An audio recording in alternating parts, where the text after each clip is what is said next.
This is a short video from our good friends the Pawelskis, and they made it for our happiness conference, which in the end we had to do virtually because of the dreaded virus. But the clip is still as valid as ever, and I hope you like it. Here it is. Hi, I'm Susie Pawelski. And I'm James Pawelski. We're so happy to be here today to talk to you from Philadelphia, the United States. We wish that we could be with you in person today, but we are experiencing some unusual things in our world, and so we're unable to gather together physically. In fact, we're sure that you, like we, are practicing what they're calling social distancing. I understand the importance of it, but I don't much like that term. What about you, Susie? No, I don't love social distancing, but we all need to do it for our health and for everybody's health around the world.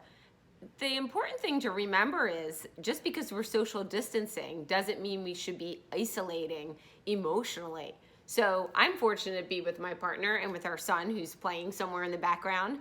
Many of you may be home by yourself. And if you are, all the more reason to reach out and connect with others. We evolved as social animals and we need one another. Our social connections have been found to be the most important thing for living a flourishing life. So whether we're talking about your significant other or a close friend, family member, maybe a work colleague, even if you're not seeing them right now and you happen to be, secluded, that isn't a reason to be shut down.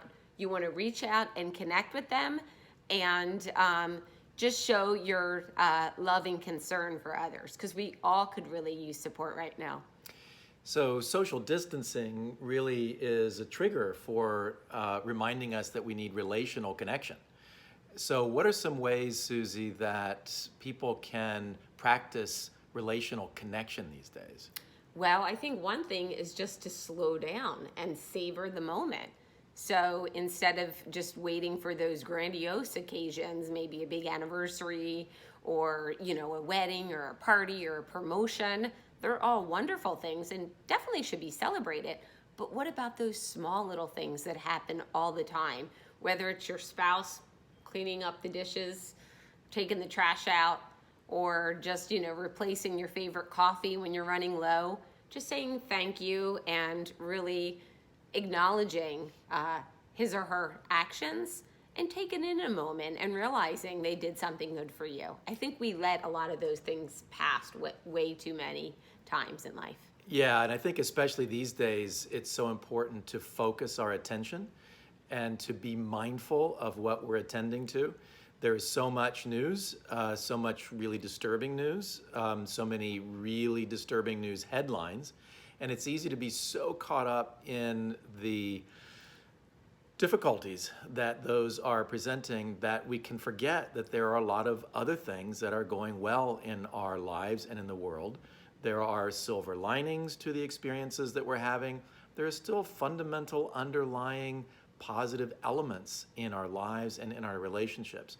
And if all we focus on is the challenge, the problems, which are real, not to minimize those, but to make sure that we have a balanced approach to focusing on also what is going well. It's important because for several reasons. One, to maintain our mental health, but then also to maintain the kinds of positive emotions and creativity that's necessary for taking helpful, positive action, even in the midst of difficulties and crises. Definitely. And expressing our gratitude for one another and really taking the time to reach deep inside of ourselves and use our inherent strengths. We all have strengths and we have them in different configurations. Some of us maybe lead with creativity and leadership, and others might be leading more with kindness. We hope everybody's kind, and social intelligence. But whatever those qualities you have that are just your natural qualities, really leading with them and trying to help yourself and your loved ones during this difficult time. Absolutely, and this is an opportunity to find new ways of putting those strengths into practice. We're living in times that are unsettled, and that unsettles old routines, which certainly can be difficult and can also open up new possibilities. So by focusing on our strengths and considering how we can use them in new ways, that might help us to be able to identify those silver linings more powerfully and to support each other and our relationships during this time. And don't give up. Happiness, like anything in life, really takes effort. You have to work at it. There's habits. So even if you're feeling pretty down right now, like many of us I know are, lots of uncertainty in the world, what are those small things you can do every day for yourself and for the people you care about to make a positive difference and add some brightness to the day?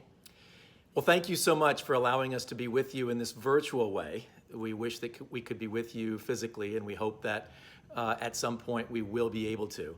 And we look forward to hearing your stories at that time of what you have done in these challenging days to strengthen your relationships. Thank you. Thank you. Be well.